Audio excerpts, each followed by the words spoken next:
Atenção! Vai começar agora uma teleaula de automação do curso profissionalizante. Este módulo tem um total de 20 aulas. Hoje você vai assistir a teleaula número 1. Bons estudos!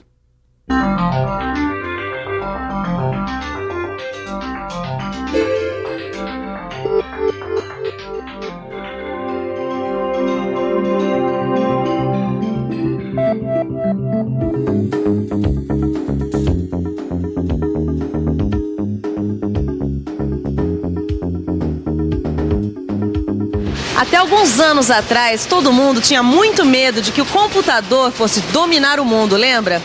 Muitos filmes de ficção científica e até algumas novelas de TV colocavam o computador como uma máquina poderosa que ia substituir o homem em muitas tarefas. Até que esses filmes e essas novelas tinham alguma razão. Não que o computador tenha dominado o mundo, mas hoje em dia ele faz parte da vida do homem. E se você quer se profissionalizar e entrar de uma vez por todas no mundo da mecânica, é bom você estar preparado, porque a automação vai cada vez mais fazer parte da sua vida e do seu trabalho. A automação veio para ficar. E é por isso que de hoje em diante a gente vai começar a estudar aqui no Telecurso Profissionalizante uma matéria nova, chamada automação. Você vai aprender como é que os principais processos industriais são automatizados e o que é que a indústria e o trabalhador ganham com isso.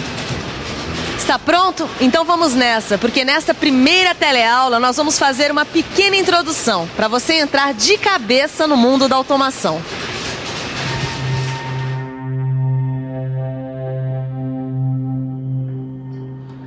Mano, qual seria a melhor maneira para o pessoal que está lá do outro lado da tela entrar para o mundo da computação? Bom, em primeiro lugar, vamos nos apresentar. Isso. Eu sou o Manuel, mas você me chama de Mano. E eu sou o Torquato.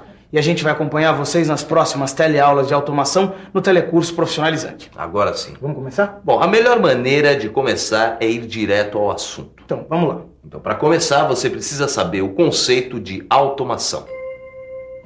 Você precisa saber que automação é um sistema de equipamentos mecânicos e eletrônicos. Isso.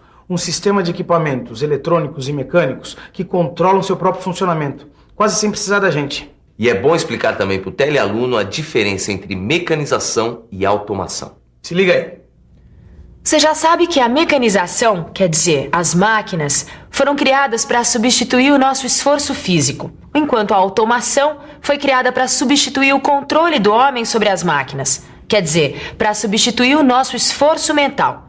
Bom, você sabe também que a cada dia que passa, mais máquinas assumem mais trabalhos que antes só o homem fazia. Mas e o homem? Como é que fica nessa história? Para você entender isso melhor, vale a pena abrir o arquivo e investigar a coisa pela raiz.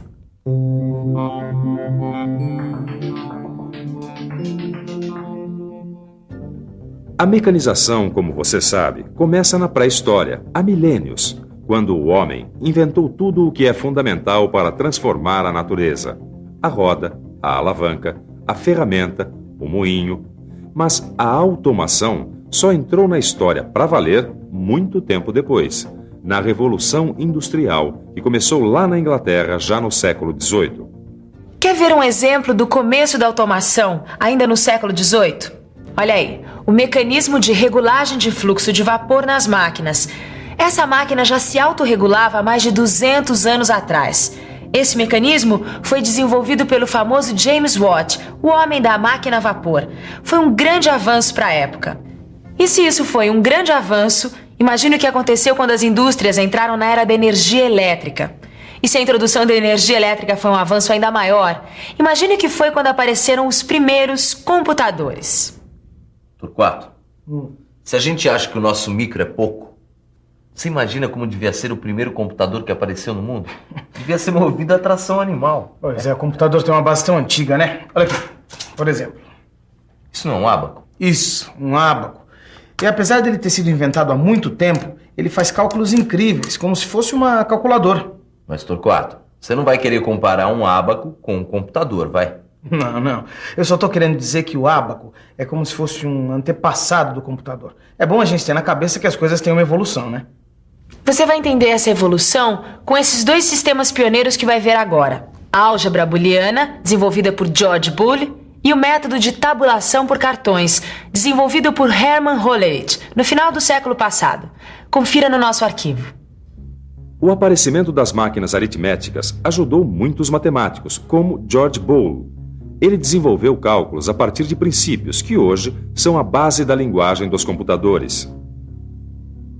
Depois de Boole, Hermann Hollerith apresentou a matemática da descoberta do computador. Ele desenvolveu um sistema de cartões perfurados que conseguia tabular dados com uma velocidade até então nunca vista. Tanto é que as máquinas usadas no sistema de Hollerith deram origem à própria IBM. Se a gente avançar um pouquinho mais no tempo, vamos chegar a 1946. É o ano da criação do primeiro computador totalmente eletrônico. Esse computador se chamava ENIAC e ocupava um espaço de 180 metros quadrados. Quer dizer, tinha o tamanho de uma casa. O ENIAC, entre outras novidades, funcionava com válvulas eletrônicas e relés. Ele fazia até 5.000 cálculos aritméticos por segundo e foi o pioneiro da nova geração de computadores eletrônicos. Quando apareceu a segunda geração de computadores eletrônicos, a grande novidade foi esta aqui, o transistor. Os transistores não consumiam tanta energia e podiam ser até 100 vezes menores do que as velhas válvulas. Como você já deve estar imaginando, o desenvolvimento tecnológico dos transistores permitiu à indústria de computadores chegar à pastilha de silício, esta aqui, que é menor que 1 centímetro quadrado. Assim como aconteceu com essas pastilhas, é que apareceu o circuito integrado. E aí nós estamos muito mais próximos dos computadores de hoje em dia. Sem dúvida, porque o que faz a diferença mesmo em relação aos computadores mais antigos é o chip. Um chip faz 50 milhões de cálculos por segundo, em contrapartida do ENIAC, que era enorme, fazia apenas 300. Os nossos micros são um grande avanço. O bichinho aqui é uma máquina. Um dos primeiros serviços prestados pelos robôs foi na indústria automobilística nos Estados Unidos, ainda nos anos 50. Mas máquina mesmo são esses robôs, que fazem boa parte da montagem dos automóveis. E foi nos anos 50 também que apareceu a computação gráfica interativa. Pessoalmente, eu acho que um dos maiores avanços da automação foi abandonar o papel e projetar no computador, vendo na tela tudo que você precisa em 3 dimensões. O CAD é uma revolução dentro da revolução. Você sabe o que é CAD? Computer Aided Design, ou seja, projeto auxiliado pelo computador. Você imagina o ganho de produtividade que o desenvolvimento desse sistema trouxe para as indústrias? Para ter uma ideia disso, você precisa ver primeiro como era antes, para ver então como é que ficou depois. Antes do CAD, a gente projetava utilizando caneta nanquim, lápis, réguas, transferidor e muita borracha. Cada alteração em um projeto ou em um desenho exigia uma mão de obra danada. Depois do CAD, mudou muita coisa. Cada desenho é salvo na forma de arquivo em disquete. E qualquer alteração pode ser feita rapidamente sobre o original já pronto. Não é necessário que a gente guarde papel. E uma vez que se for necessário uma cópia do projeto para análise, podemos imprimi-la rapidamente. E olha, a coisa não ficou só no CAD, hein? Hoje em dia, tanto o projeto como a manufatura podem ser totalmente controlados pela automação. É o chamado sistema CAD-CAM. Como você pode ver, o trabalhador convencional da indústria já não é mais o mesmo. O trabalhador da era automatizada é, sobretudo, um gerente de processo que precisa dominar a automação. Você quer conferir onde é que os equipamentos automatizados entram nos processos industriais? Então dá uma olhada.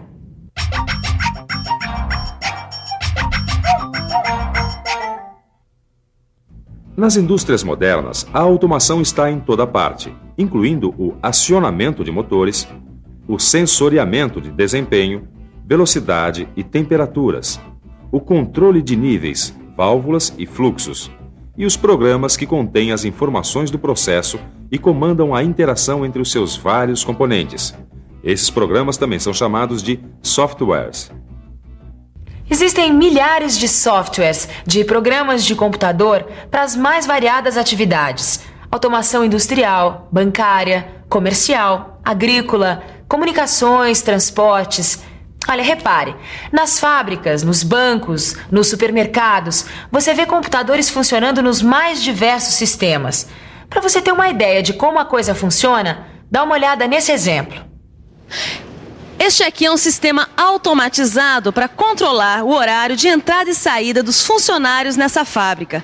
Olha só como ele funciona. Aqui dentro tem um leitor óptico que fica ligado a um computador.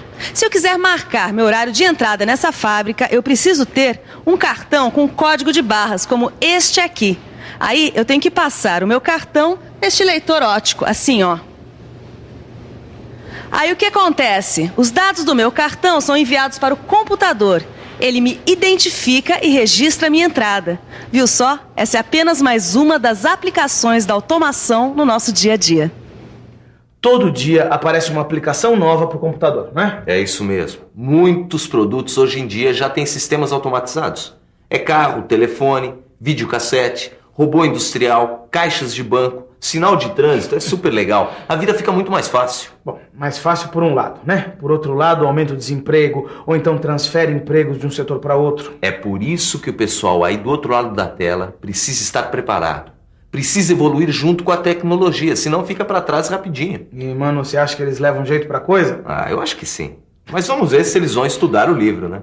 Vamos ver se eles conferem a revisão antes de sair por aí dizendo que já estão dominando o assunto. É isso aí. E atenção, se liga aí que é hora da revisão. Na nossa primeira teleaula de automação, você viu muita coisa. Conheceu o conceito de automação. Viu como foi a sua evolução na história até chegar no ENIAC, o primeiro computador. E ainda conferiu como surgiram os transistores, onde é que entra o robô e quais são as aplicações da automação. Pessoal, acho que por hoje tá bom, né? O que você acha, Torquato? Tá bom, por hoje tá bom. Estuda aí pra gente continuar na próxima. Tchau.